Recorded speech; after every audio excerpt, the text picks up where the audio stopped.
Pomemben del celostnih baročnih prostorov so tudi stropne in stenske poslikave.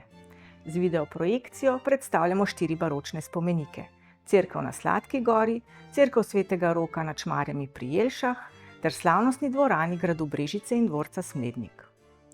Freske so delo Franca Jelovška, Jozefa Weitenhillerja in Antona Jožefa Lerchingerja ter Frančiška Karla Remba in Eustachiusa Gabriela.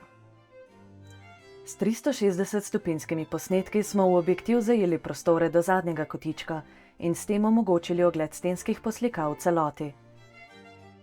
Z najsodobnejšo opremo smo v studiu zajeli gibanje in govor protagonistov ter ustvarili avatarja, ki vas vodita skozi predstavitev.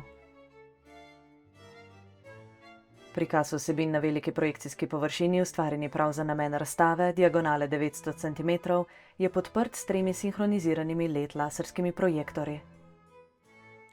Vabljeni v Narodno galerijo, kjer lahko v razkošju baročnih umetnin uživate vse do 9. novembra 2025.